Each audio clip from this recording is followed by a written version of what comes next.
สวัสดีจ้าทุกคนมื้อนี้ยายน้อยคนบ้านๆจะพาไปเที่ยวพาไปเลาะ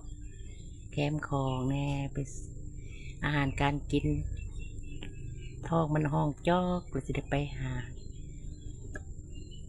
มาทางแคมป์ของที่แล้ว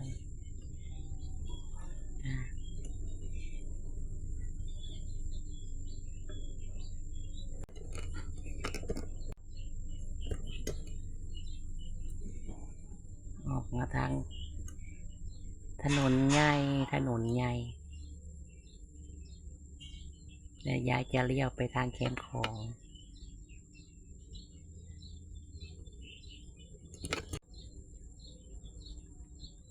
เราดูมาเบิ่งนำกันเด้อมาดูนำกันเลยจ้ะยายจะไปซื้ออะไรเนาะไปซื้ออย่างนอกกินเนาะสิเจออีกอย่างนอกมาเบิ่งนำกันเด้อทุกคนเบิ่งไปยาวๆตามคลิปนะจ๊ะเอาภาพบรรยายไปนำเด้อ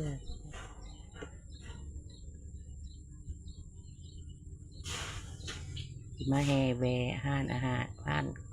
ของกินห้านนี้จะมีอย่างนอกกินนอกมาเบิ่งก็มาเบิ่งนำกันก่อนมีอย่างนอก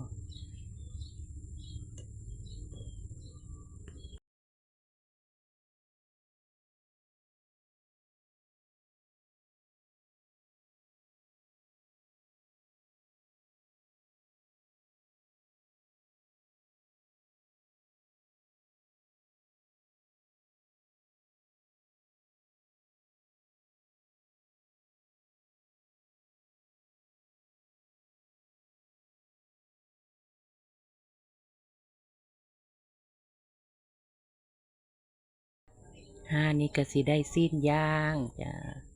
ได้สิ้นย่าง